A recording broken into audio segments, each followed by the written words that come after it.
Yeah, they don't grow great around here, a lot of disease, Yeah. but down in like Right, Carolinas, go ahead, they Kim. grow really, really well. We'll just open the And in meeting and Canada. then we'll make a motion to come into executive session. All right, so you might call it or? Yeah. All right, I'd like to call the regular meeting, or I'd like to call East Amwell Township Planning Board meeting to order. Can I get a motion to go into executive session, please? So moved. Second, all in favor? Aye.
Time to call the meeting to order. The regular meeting of the East Hamilton Planning Board, December 8th, 2021 is now called to order. Will you please stand for the flag salute?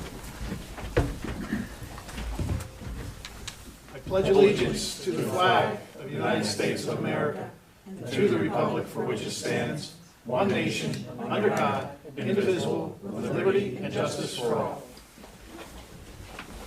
In compliance with the Open Public Meeting Act, this is a regular scheduled meeting pursuant to the annual meeting notice as published in the January 21st, 2021 issue of the Hunter County Democrat.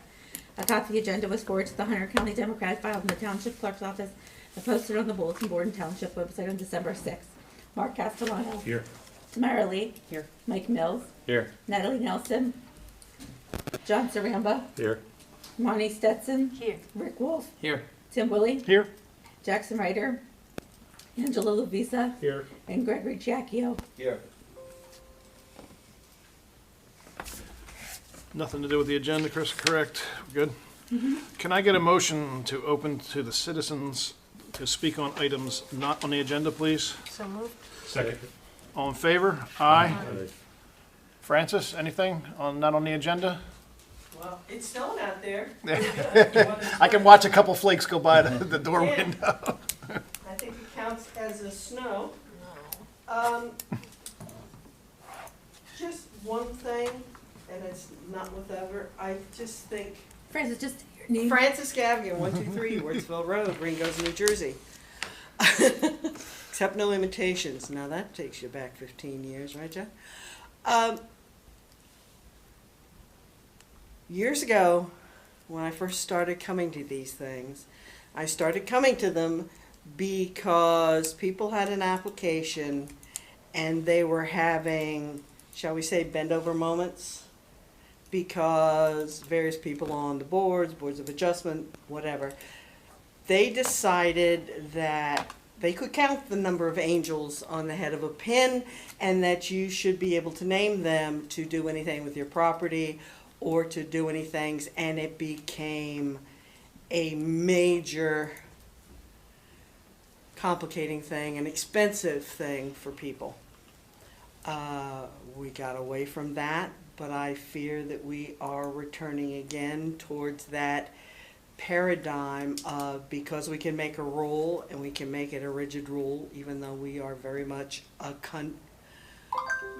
in the country kind of thing, that I fear that various boards, planning, health, whatever, may be going in the direction of micromanaging people on how they live, where they live, what they do when they farm or don't farm, and what they do to try to survive if they are indeed a farmer. I do not make my money as a farmer, but I was told and reminded a little bit ago about a statement that had been made, I believe, at an ag meeting at the Grange, where it was pointed out by one of the old-time family farmers that there was more money in this room, which were farmers and things like that, than in all of Hunterdon County. I have reason to believe, even though it's hearsay. Mike, if you decide that you need to do something to make your small farm more viable, I would hope that people would let you do it as long as you weren't setting off firecrackers or party bands or anything like that. We've come a long way from the days where the Unionville Vineyard was micromanaged over their events. You know, lighten up, loosen up, let people go. If a bear, a deer, or a dog poops in the woods, the environment and the water table can handle it. So when you are called on to adjudicate on things, to reasonable standards, please. And that in the coming year, when you will be reconstituted as whatever you're going to be reconstituted as, that the lanes and the setbacks and the things that were promised to the people in the village for giving them relief from rules that paint them into corners when they have no options, that the board actually not wait for the master plan, not wait for this, not wait for the second coming, but actually do something. Take a look. You're required to have an annual report on the easements and the variances and all the relief that you have been asked to give. It's a law. Doesn't necessarily happen, but it is something you're required to do, and I would ask that it be done. You got a whole 2.5 weeks till the new year starts, maybe 3, of what were the applications? What were the decisions? What was it? Was it bulk? Was it site? Was it setback? Was it this, that, and the other? I think there were a couple that were solar, whatever. I gave up on that long ago. But whatever it is, that you not only tally them, but that you also put in the cost of what did it cost the individuals to hop through the hoops to get relief, whether it's lawyer, professionals, this, that, and the other. I remember what the lady up on Lindbergh Road spent because someone decided that there wasn't enough water on the mountain for her to have a 20-stall barn. It cost her $1 million.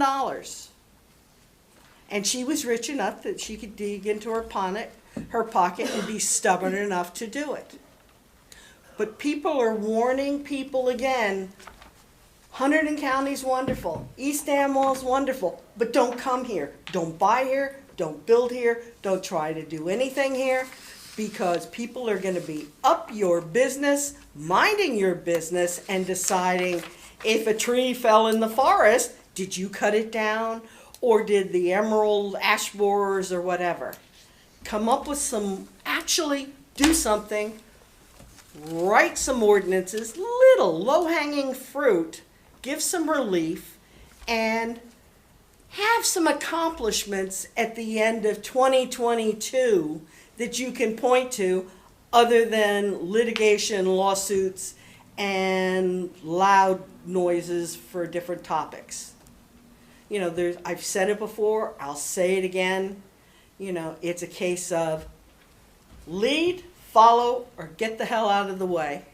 And it is starting a new year, and it is time for the planning board to do some of these things and to actually tweak the ordinances and to do something. And I will be looking forward to that report, Krista. Now, if I have to file an Oprah report or something like that, there seems to be a flurry of those going around. I don't care. You know, I'm old.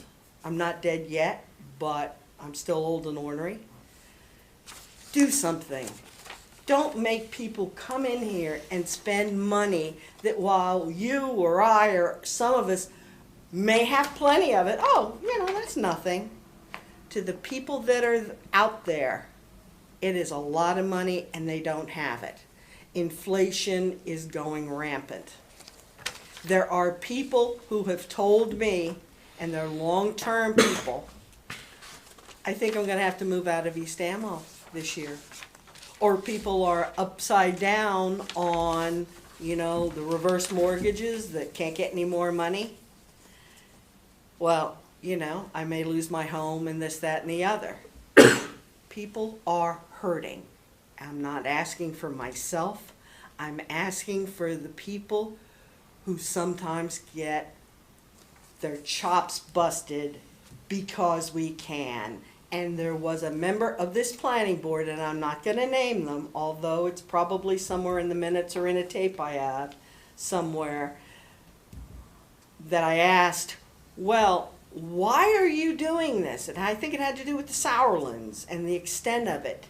And the answer was, because we can. And watch out, we can make it wider. You know, it was like, back off, public, we know better. Guess what? The public's a little bit more vocal. They're online, And they don't have to be the guy from that movie network to say they're tired of, I like my manure piled and then spread around plants. I don't like it in my government. I think the majority of people in the township and the planning board and on boards and offices want to do the right thing. But this is not New York. This is not Newark. This is what it is.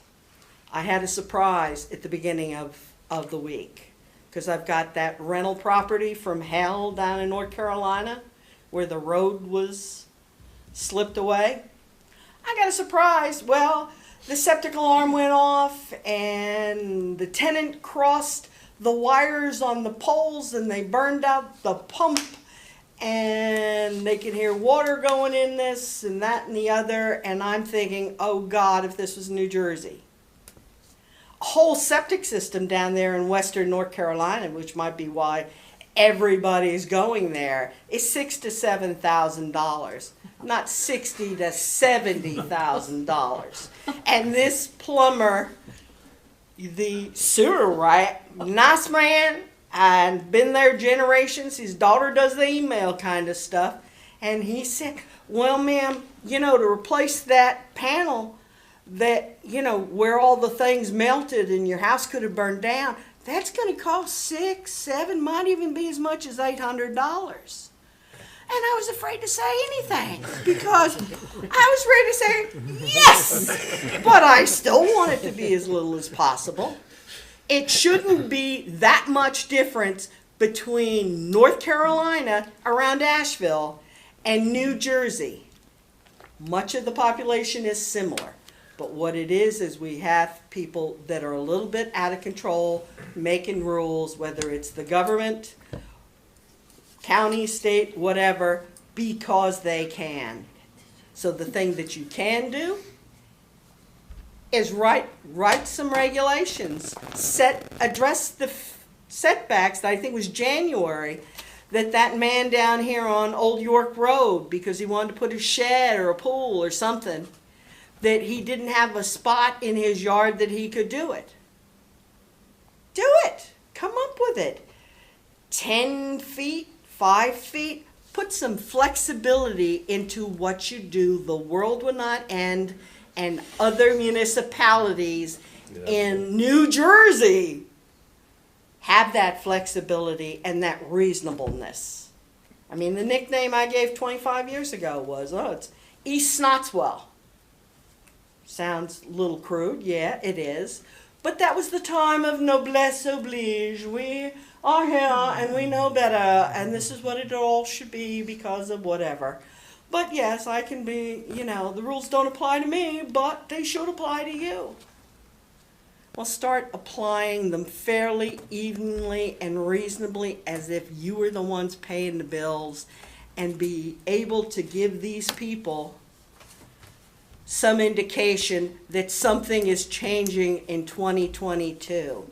And if nothing else, the report, I don't know if you had a 2020 report, Krista, or going back on whatever, gives me a list of names to go knock on the door and ask, how you feeling about this? Did you get what you needed? Because I don't think they did. So as you're planning for the new year, and I hope you continue, Tim, you're a great chair.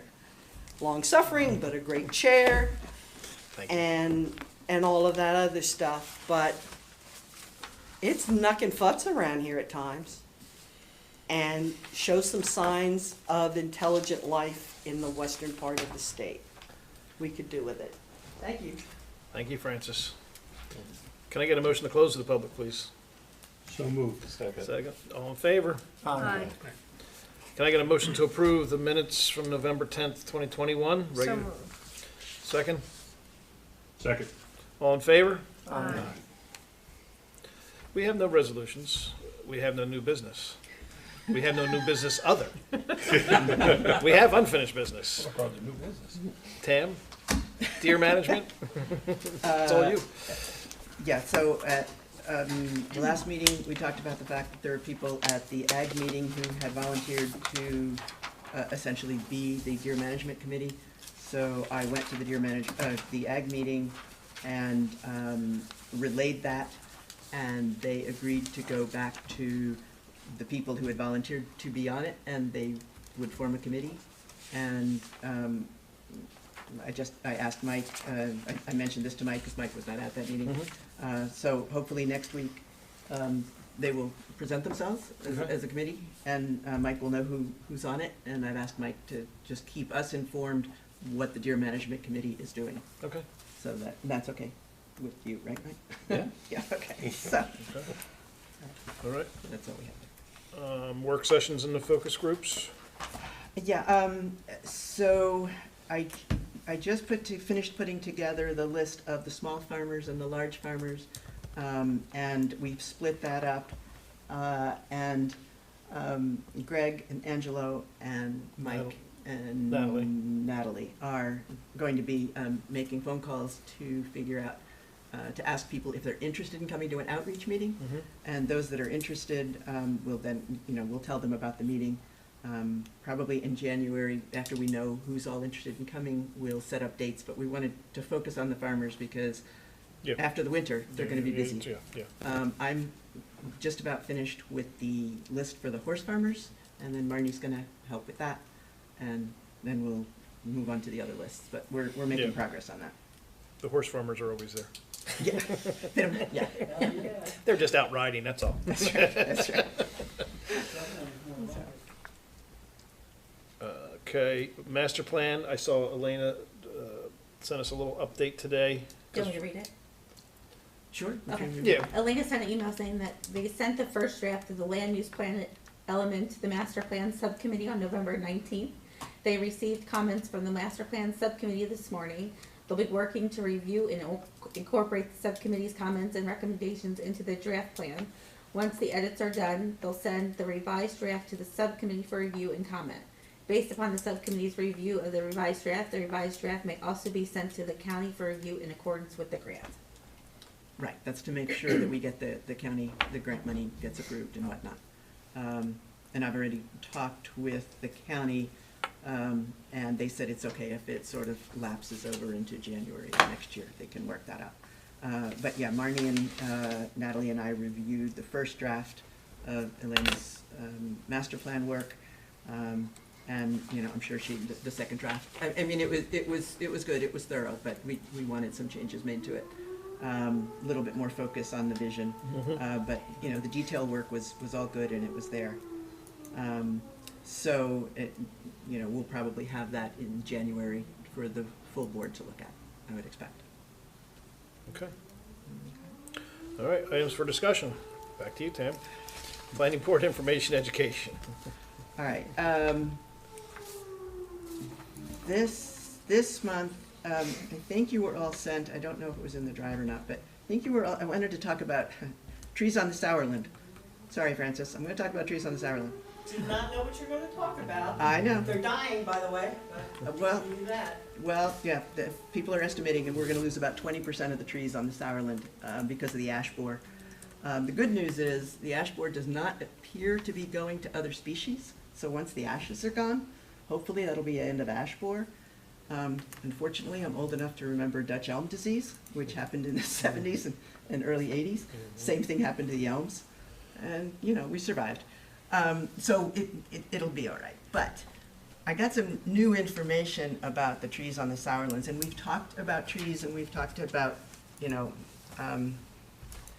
importance of trees, particularly on the mountain, and I just wanted to mention a couple of things about it. There's a couple of reasons why the trees in the Sourlands are important. There's an awful lot of habitat there, not only because of the change in elevation, but because the trees are so tall. There's actually different niches of the ecology in the trees themselves. So there's an awful lot of ecology, and there's a lot to the ecosystem there, and it's all dependent on the trees. In addition to that, the forest on the mountain is a tulip tree forest, which is extremely rare. Tulip trees rarely happen or occur in a forested sort of formation. There's usually a forest, a hardwood forest, that has some isolated tulip trees in it. but rarely do you have a forest that's got so many tulip trees that it can be characterized as a tulip tree forest. So in that sense, it's really a special and unique natural resource. And that's not because all the other trees died? No, no. Okay. I'm not exactly sure why it is, but it's unusual, and certainly naturalists and foresters find it to be something of value. The other thing that we learned just recently is this information, and I'm sorry this wasn't attributed, but this comes from the New Jersey Forest Service. And Krista, I know you disseminated this. I asked you to distribute this. But I had asked the question, how many trees exist per acre in the Sourlands? And I asked that of the Sourland Conservancy. They forwarded the question to the New Jersey Forestry Service. And it turns out there are just under about 200 trees per acre in the Sourlands, which compared to New Jersey-wide, there are 428, did I say 200? Yeah, 200. New Jersey-wide, there are 428 trees per acre. So there were a lot more trees per acre New Jersey-wide than there are in the Sourlands. That's not because the forest is so sparse, it's because the trees are so large. The other interesting piece of information that the Forestry Service gave us is that the trees on the Sourlands are significantly older than most of the trees in New Jersey. So, on average, in New Jersey, 12.9% of the trees are 100 years or older.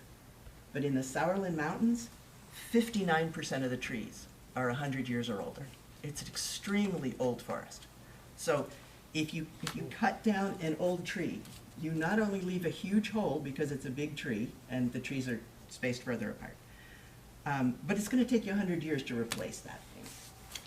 And with us losing so many trees to the ash borer, we really can't afford to lose more trees than we absolutely have to. So, and except for this newest information, all of the information about the ecology and whatnot was really studied back when we put the Sourland Mountain Ordinance in place, and the township even wrote a book.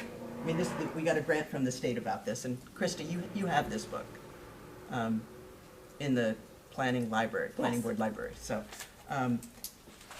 I just wanted people to know it's not just tree huggers who love trees who are saying, please don't cut down the trees. There's really some science behind it. It's a truly valuable natural resource. These big old trees are phenomenal carbon sinks. They hold a lot more carbon, so they're good for the climate. So it's really, I think, a lot of people who work in ecology would think, or do think, there's value to these trees, and there's a reason why we try to minimize those that are cut down. And most of the board members here were not around when the Sourland Mountain Ordinance was adopted, so you don't have this background. So I just wanted to mention this in light of the fact that we got this new news about how old this forest is.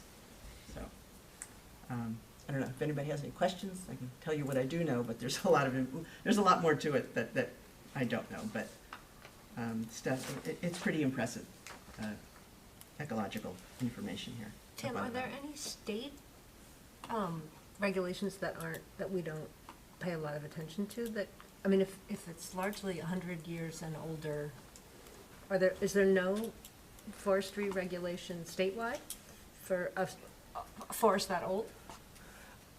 Well, I mean, there are woodland management plans, and I think the nexus between the state regs on the woodland management plans and our regs are that most woodland management plans have a provision in there that say you can't, the permit to cut down these trees, if there are local regs that would prevent it, then those have to be taken into consideration. Now, how much coordination there is between the woodland management plans and our regs, I'm not entirely sure. Okay. But, if people, there are people who get woodland management plans. We do, our ordinance, I mean, as Rick was saying last month, our ordinance is pretty complicated. It's not easy to follow. And it's not effective. Yeah. Because it's hard to follow? Our tree cutting ordinance isn't effective. There's some loopholes in it. It was put together on a hurried basis in reaction to one farmer that went through and cut down a large swath of trees. Yeah. And I even talked to somebody who was involved with the ordinance who said, yes, that's right, it was put together on a hurried basis, and it really needs to be revisited. And Tam and I talked about this. I mean, there's a lot more to the Sourlands than just the trees. Yeah, there is. But basically, the trees impact most, if not all, of the ecological components of the Sourlands. That's right. So we really do have to revisit the tree ordinance, the tree cutting ordinance, which is a township committee issue, I believe, not a planning board issue.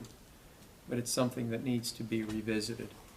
And it may be that there's an ordinance that applies to the Sourland Mountain and a different ordinance that applies to the valley. I don't know. We haven't really sat down and thought that through. But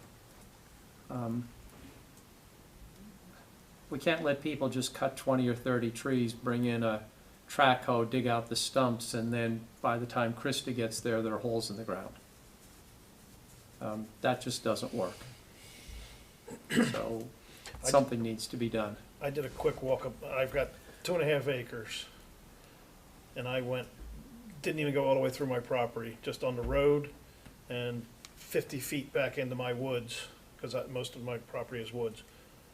And from 4-inch caliper up to bigger, I've got 90 dead ash trees.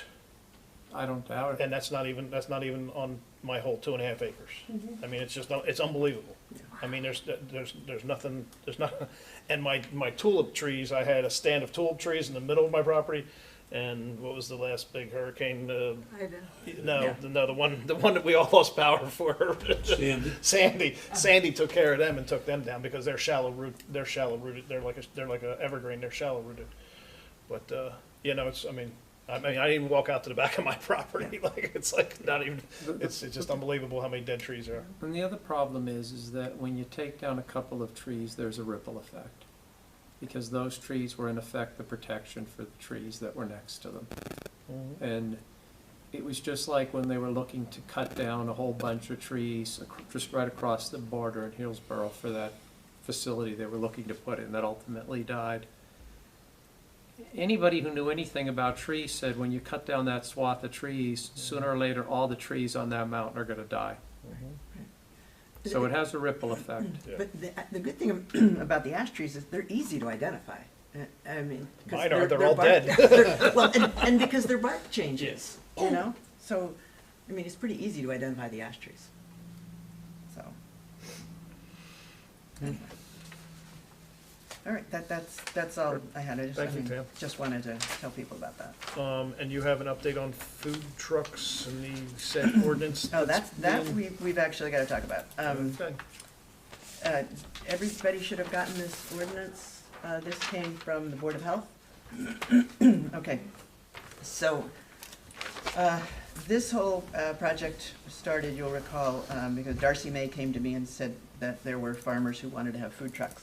Our ordinance currently has 2 different types of permits for food trucks. One's called a permanent license and one's called a temporary license. Permanent license is actually good for a year. Temporary license is good for, I believe, 3 days. There are only 5 sites in town that can get the permanent license, and that is Clausen, Firehouse, the County Park, and the 2 vineyards. The 2 vineyards were added later, but those are the only 5 sites that can that are allowed to get the permanent license. 5 sites that are allowed to get it. Because this is an ordinance under the jurisdiction of the Board of Health, I asked Tracy Carluccio, who's chair of the Board of Health, to look into it. They have considered it very, pretty carefully, and they came up with some proposed changes to this food truck ordinance. The part that really needs our comment is the part where they expand the ability of other people to have the permanent license or the 1-year license.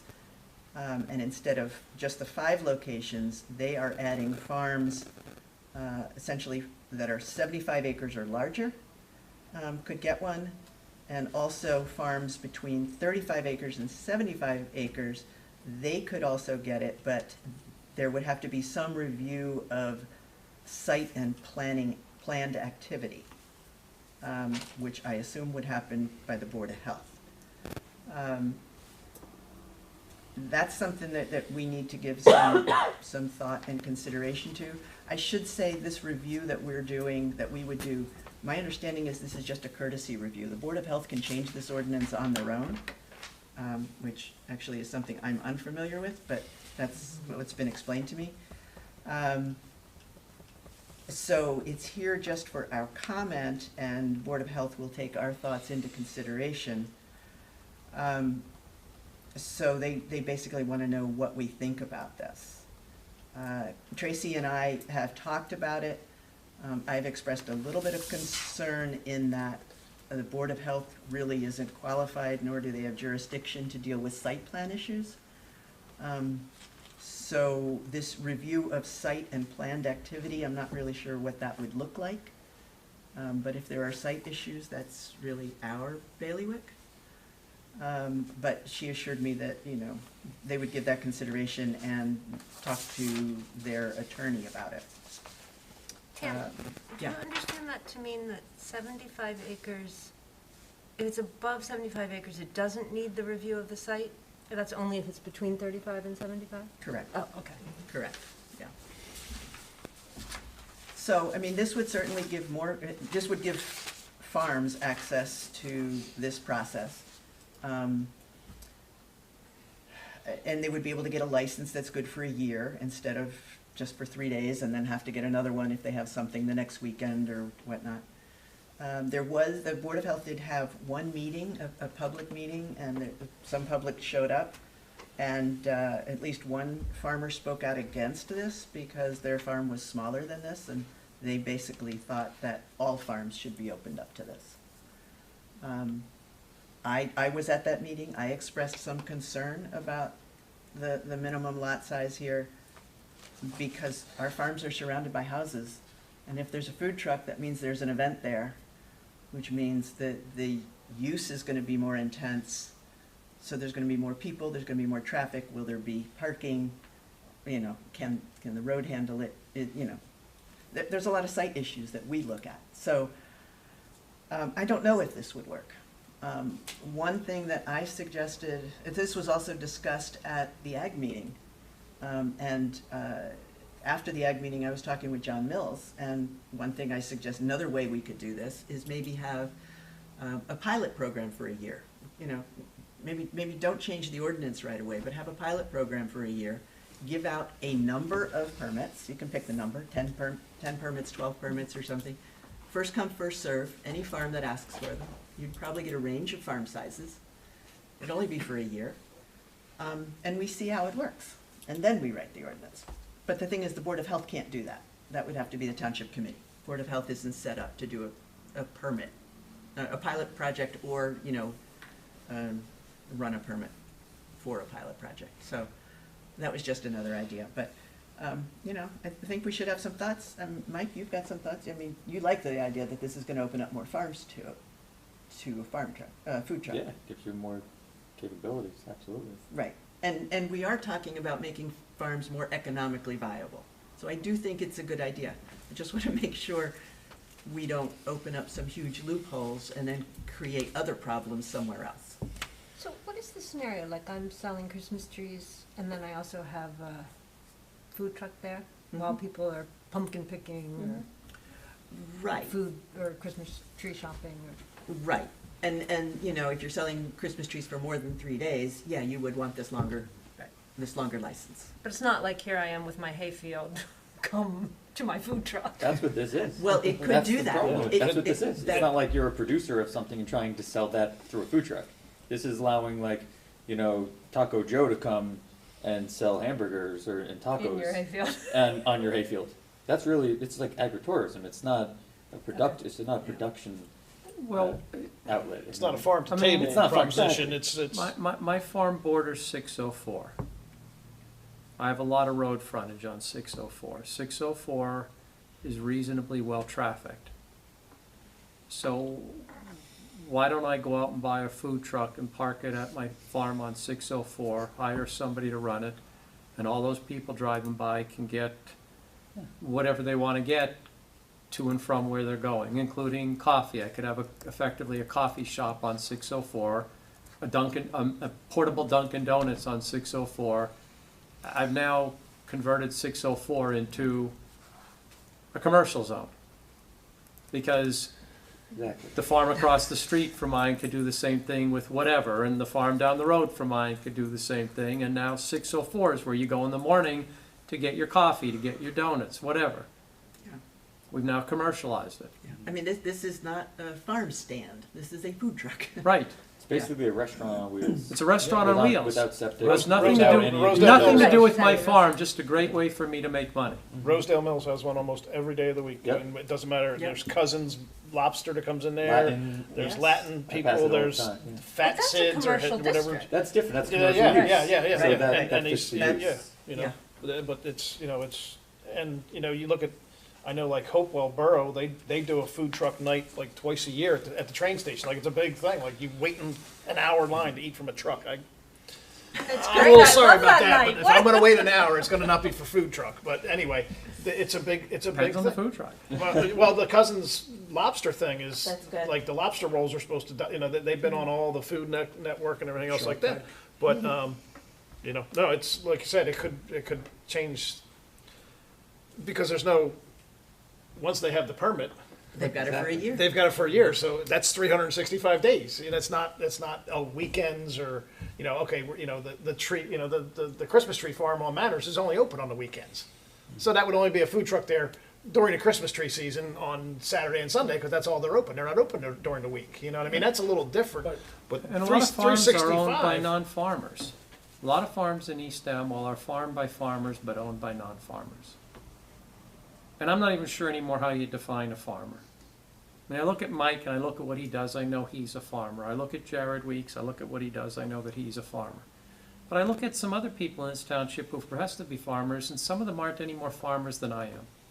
They don't spend any more time on a tractor than I do. They make their money elsewhere. The farming is sort of a side thing. So I don't even know how you define a farmer necessarily.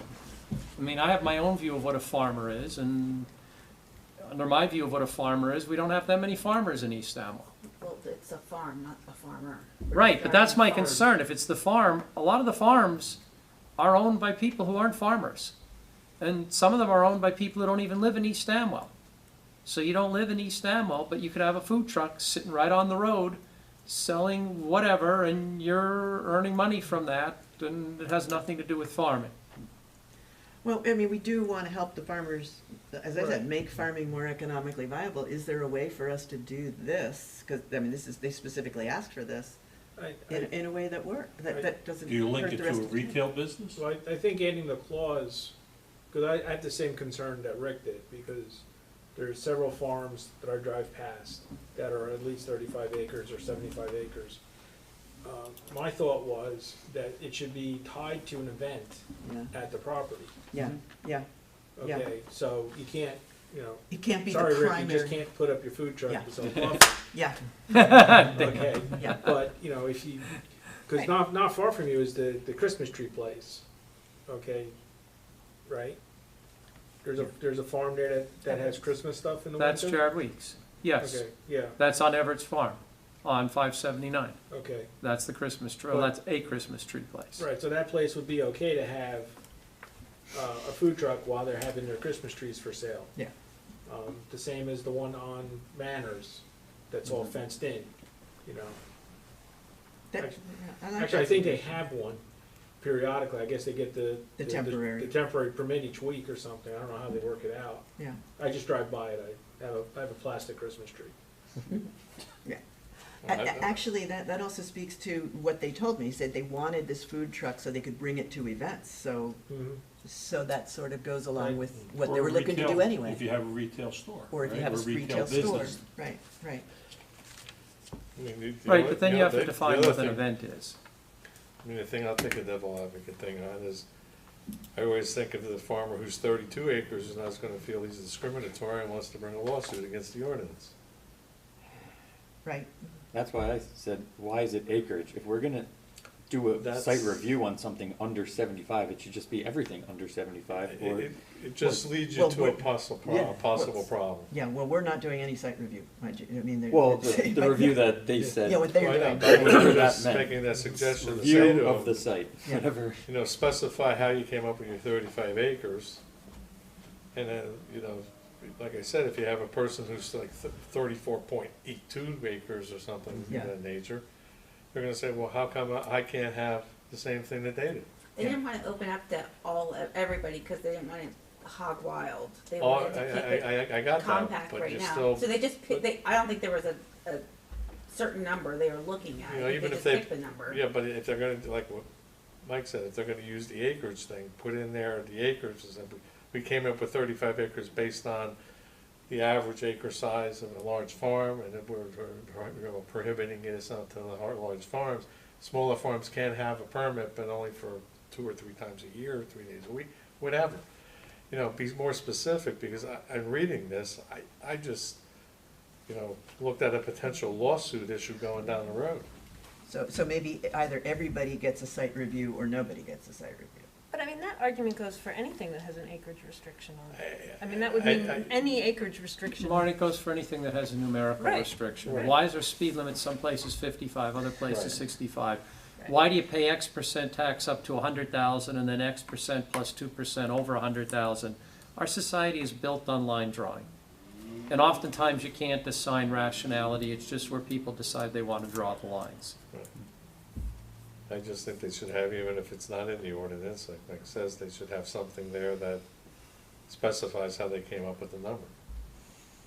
Because if, let's just say you, like you said, Rick, you know, you're on 604, you have a big place, it's on a main road, but then you have somebody who's up in the mountain who has 34.9 acres and they wanna have an event, but they can't have it all year because they're, you know, it's 35 acres, but yet it's just like prohibitive here, and I'm just thinking that I don't want the township paying more legal fees.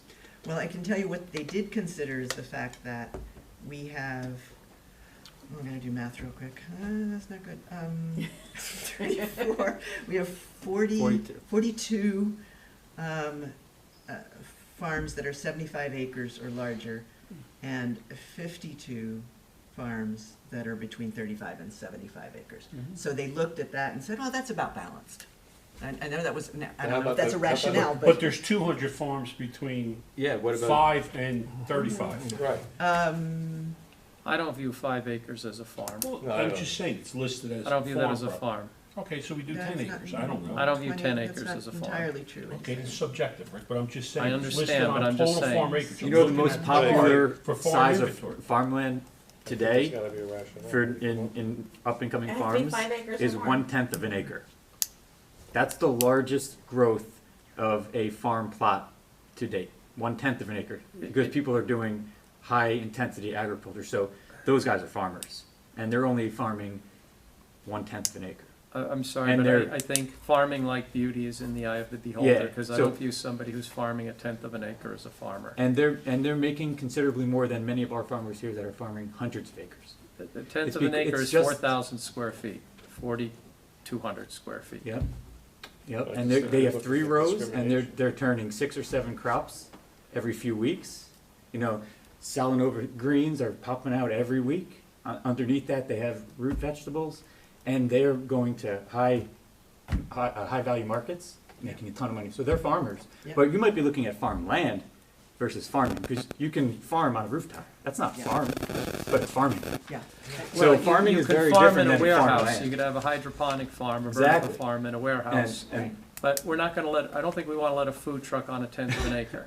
exactly. That we can agree on. Yeah, right. So it's farming versus So a farmer. this So- is the point. There are issues when you start allowing food trucks on small acreage because they're neighbors, and they're neighbors close by. Mhm. Because typically, if you're on a small plot, unless you're surrounded by large farms, you have some neighbors that are close by, maybe many neighbors that are close by. And look, Delaware Township recently approved a variance on a farm that will allow a commercial auto repair facility to be operated out of a barn. That scares me. That scares me. That may wind up in court. We're a rural community, and I think the residents want this to stay a rural community. And I don't think we want all types of commercial activity throughout East Amwell. We have zones for commercial activity. If we want to expand those zones, we can talk about that, but I don't think we want to make the entirety of the township a commercial zone. And these farms that we have that are 35 acres or more, if you're telling me that we have close to 100 of them, presumably they're dispersed throughout the township. And if we open this up to everybody, where they could get these year-round permits, we're opening up the township to becoming a commercial zone, the entire township. That makes me very nervous, and I think it would make a lot of residents very nervous.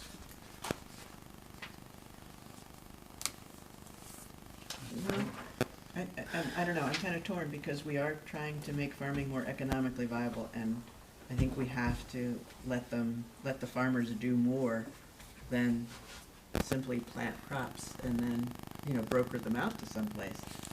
I like the idea of tying it to some other primary event. For operation, like a farm For stand. operation, Like there's a farm Right. stand right. that people are coming to every day. That makes more sense. Right, so I then get chickens, put the eggs next to my Dunkin' Donuts food truck, and now I have a farm stand and a Dunkin' Donuts food truck. And I could say, yeah, people are coming here to get the eggs, and while they're here, they're getting the Dunkin' Donuts and the coffee. Come on. True. Well, That it'll be so easy to poke holes through that. I mean, look, this is what I do for a living. What I do for a living is poke holes through statutes. That's what I do. So I'm just telling you, you could drive a truck through this.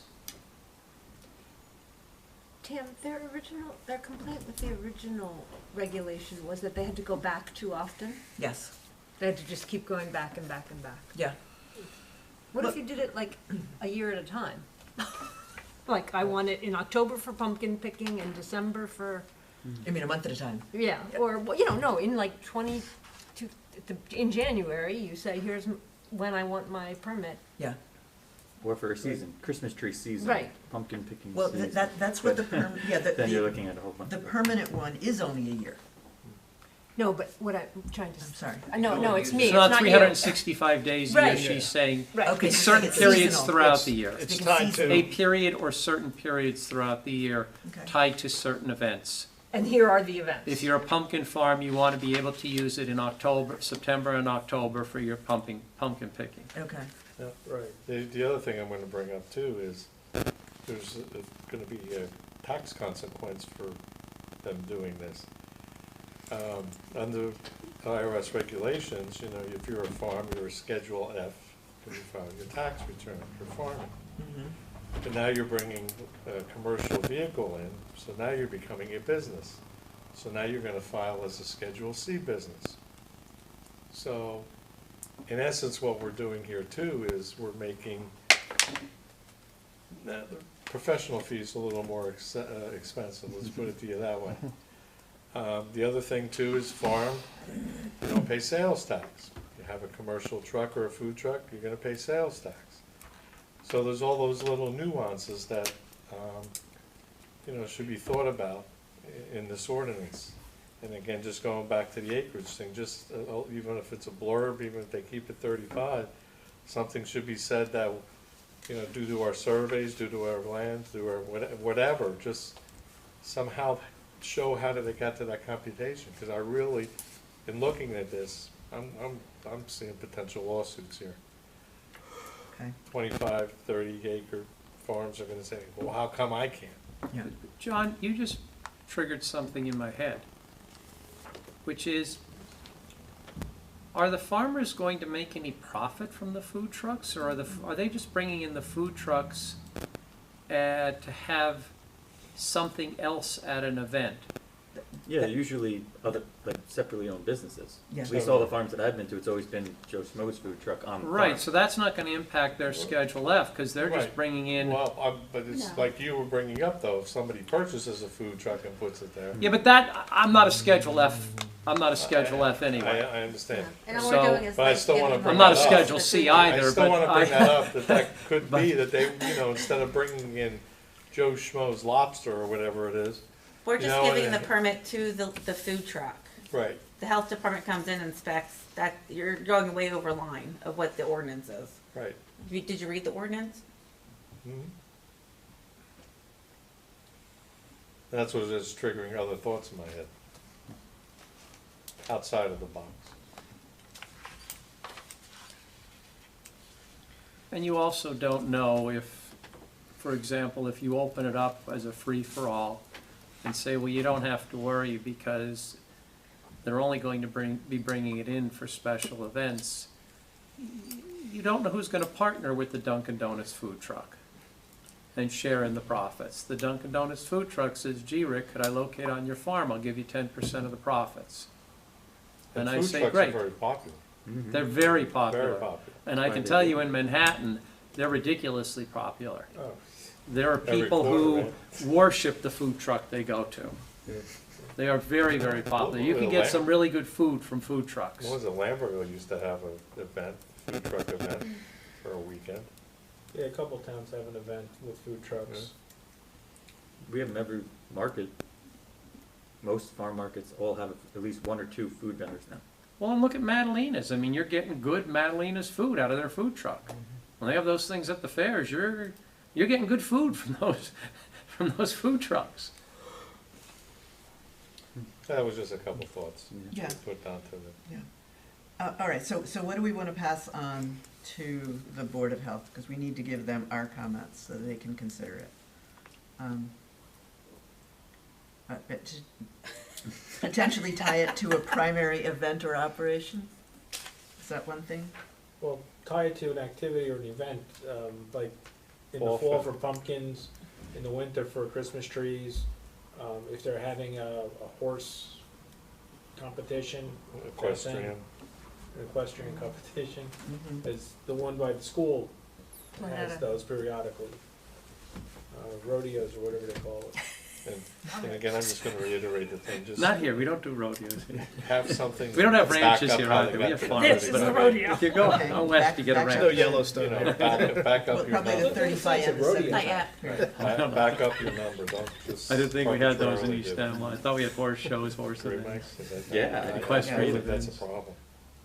Right.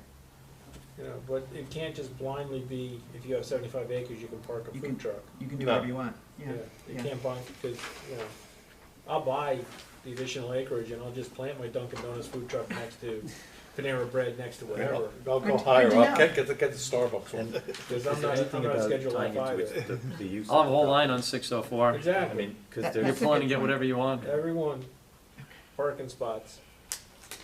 Mike just made a good point, tying it to the use of the property. Yes. So, I mean, it would either be like through an event or through a season or something like that. Well, think like what Schaefer Farms does, the pumpkin picking or I mean, if they're commercial trees. in a commercial zone or whatever, it's, Right, You know, Mother's Day. you don't even need to do this. You know. yeah, yeah. But tying it to the property would also, is also backed up by the right to farm, because any right to farm activity is tied to the property as well. Mhm. So, okay, that's good. So those are 3 suggestions we have so far. All right, anything else? And then there was the question about where did 35 come from? Yeah, yeah, we have that, yeah, Okay, back up missed the that. numbers, the 35 and the 75. Right, okay. Okay, so if it's okay with everybody, since I've been going back and forth with Tracy on this, I'll just pass this along to her, these 3 ideas. Oh, I have one Oh, more go ahead. suggestion. What about if I produce something on my farm that I want to sell through my food truck? Is that different? Say I make pumpkins, I want to sell pumpkin pies. Yeah, Is that different than if I grow hay and want to sell pumpkin pies?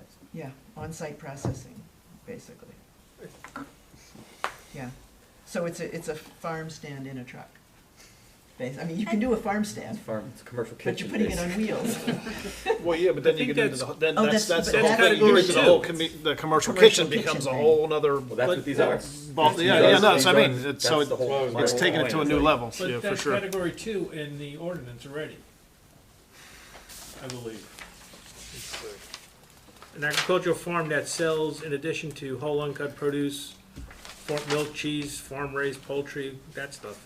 Yeah, but Mike's talking about if they want to bake something that requires a Well, kitchen. that's like making cheese, or making cider, or prepared foods, that's, I think it comes under Well, category 2. it's got here, retail food establishment means operation of stores, prepares packages, serves, vends, or otherwise provides food for human consumption. Mhm. Versus the Okay. the food truck, which is, Mike? No, I will, yeah, commercially prepared. Cutting it on my foods and 8:30 here. Just might fight in New Jersey down to your phone. I think it's worthwhile mentioning the commercial kitchen idea, because that is, a potential loophole. Because there is a problem with commercial kitchens. It's hard to get a commercial kitchen in the state, so. If this is, a way around that, maybe we just need some more clarification, like on the acreage. What does the Board of Health think about this whole issue of, is this another way of getting a commercial kitchen? Ready to flow it down. I'll bring that up, we'll go with that. Good? I got nothing else unless anybody else does. Next on the list, the RFPs. Do we want to make a motion that we're going to move forward with what we discussed and keep all the professionals as talked about? I'm fine with that. Can I get a motion to move forward with that? So I'll move forward with retaining our existing engineer, planner, and planning board attorney for 2022. Can I get a second? Second. Do you want to do a roll call on that, Krista, or just Just all in favor. all in favor? Aye. All right. Any opposed? Any opposed? Okay, just Okay. making that clear. Thank you, Krista. Oral reports. Mike, Nothing from FASTA. Maury, Environmental Commission. Busy month for the Environmental Commission. We did in our efforts to help the Deer Management Committee on the education efforts, we did an article for the VIP on deer hunting as a important deer management strategy. We have done some research on grants for getting an EV charging station. So we actually filed a grant application, and Jason has been getting some electrician estimates to try and get a good idea of what it would cost. The grants are, you get paid after, like the town would have to put the money forward, so it's all an It's a issue. rebate. Rebate, right. It's really an issue for the township committee, but we thought we would do some of the legwork so they could look into it. So you get reimbursed, but the township would have to put the money up. And then we also distributed the Sustainable Jersey initiatives that we thought the township was either doing or close to doing. And then in January, we're all gonna report back on our research efforts. Okay. All right, thank you. Is that due January? Toward down? I think what I'm gonna do is volunteer some people to go in January. Maybe Okay. not everyone will have to go in January. Okay. So I'll go in January and we'll get some other volunteers. Krista, do you have anything? No. I just have, as slid through my first year as chairperson of this board, I would just like to thank you all for your patience and all your input and help. I think we had a good year. I think we've put some things in motion, and next year is going to be a little busy. But I'd just like to thank everybody for all your participation and getting here and showing up, and Tam's all your time you put into everything. I really appreciate it, and just wish everybody a happy holiday season, and look forward to the new year. You've done a great job. It was a very good first year. Well done. Presentations of vouchers. Can I get a motion to approve the vouchers? Move.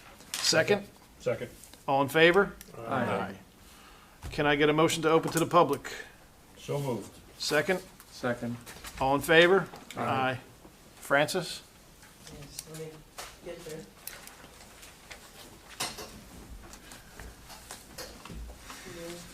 Set the things there up. Francis Gavin, still 123 Worthville Road, Ringgoes. The food truck idea and the numbers, the reality versus the possibilities. You know, on 604, I can see there in the summer when Sweet Valley, when the parents are there, the kids selling tomatoes and corn and all of that stuff off that little farm road. Could be a good location to have a farm truck, not necessarily a Dunkin' Donuts. We don't have the traffic flow. It might be more bicyclists going through. I think the idea of tying it to whatever might be a farm activity, if it's a horse farm, or they having a clinic, if it's somewhere where, say, they're doing a competitive, a trail ride as a fundraiser, whether it was up on North Hill Road or over in Hillsborough and things like that, those kind of things could benefit from a truck coming, so you can at least get hot coffee as opposed to volunteers.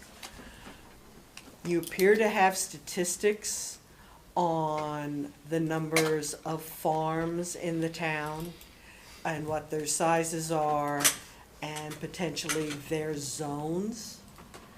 I would ask or suggest that that data be put on the township website. You know, if there are 200 farms or 100 farms that are over 75 acres, well, are 35 of them in the valley or in the mountain or things like that? You know, there are ways to do it. I think the idea of a pilot and a small period of time, whether it could be, you know, half a year or something like that, or a test case, could be worthwhile. I can see somebody who's raising beef and then selling meat or different things, you know, having a barbecue truck, you know, that place that's in Flemington, come out and roast a pig or something at their pumpkin patch or whatever it is. Vertical integration is what makes a farm viable. If you go to Everett's, the Christmas trees and the tractors and everything else, there is a store there. It's sort of the honor system, but there's milk and there's dairy, there's packaged things, but they're in Raritan Township, so who knows what hoops they have to hop through. I know that Rutgers and Sweet Valley, which are on the highways, have had trouble or had to hop through a lot of hoops, you know, to get breads and cookies and things like that. If it can be more balanced towards reasonable needs, it doesn't have to be like down there at on 31 or Commercial. And if there, you know, you can do a test program. It's a good idea. It would be nice to know what are the proportion of farms in East Amwell that are horse farms, and what is the acreage that ranges in them versus corn or grain or other kinds of things. You seem to have gathered data that could be teased out, and that might be something that could be valuable for, you know, an operation. Now, would an acreage, you know, everything's in parcels. Is it contiguous? Is it adjacent? If you've got 35 acres here next to a 35 acre there and a 15, and they're all together, like over there, I think where the pumpkin maze was, that's now becoming a solar something or whatever. Those kinds of attributes of the land or the farm or the producer in question can preclude some of the lawsuits that John's concerned about. You know, I don't think East Amwell is in danger of becoming Route 1 in Trenton or Manhattan with the food trucks. But a test case or a little bit more research and them holding off maybe for a test case or a test period might be prudent and appreciated by the people on the Board of Health as well as, you know, the farming community. I tried to be on that open to the public, but for some reason, there was no sound. I was not the only one. Is the Board of Health ever going to be meeting in this room again? You know, that's a question. It's nice if you can come and look people in the eye, or you can talk about it and you're not fighting with technology and it not working. We have imperfect systems, and outreach and being accessible to the public is recommended to all boards, even autonomous ones like the Board of Health. I mean, we're the only township of 26 in Hunterdon County that has a legal standalone entity in Hunterdon County because of, I don't remember the name of the state senator or whatever, who put it in 30 years ago or whatever. You know, reason, and move slowly. And also, you know, fix these side yard setbacks in the village. It's low-hanging fruit. You already know what the problems are. And start the year with a win. That's it. Francis, I'll send you the information that I sent to the Board of Health with respect to the acreage. The ultimate source of this was the farmland assessment forms. Okay, yeah, and if you could, somebody could send, or when you send that, send along what this proposed ordinance is, because I could not give my comments to the working session because it wasn't, the sound wasn't there for whatever reason. Okay, yep, okay. I don't, has Tracy made this? I mean, it's in our packet, so I assume this is public now? We had a public hearing on it. Yeah, I know. She's Yeah. looking for public comments, I'm so. assuming so. It came from the Board of Health, so Yeah. If you could just get to me, then I can in between. I'll just send it to you. Thank you. Thank you, Francis. Yep. Can I get a motion to close to the public, please? Second. Second. All in favor? Aye. Correspondence, Rick is happy, he's got his planner. Township of Hopewell, the reexamination of master plan. Can I get a motion to adjourn? So moved. Second? We let him hang that bit. I already passed my 8:30, all in I'll favor? second. Have you made it over to Mavrodi yet? What's that? Have you made it over to Mavrodi? Didn't I see it? Mavrodi? All in favor? All in favor? Aye. Aye. He's going You out wanna of see if mind. anybody's Oh, I know, opposed? it's time of year. Mike, Yeah, right. Mike's Second crop. guy. He's I think Monty wanted to stick around for a while. It's amazing what he can do. He's doing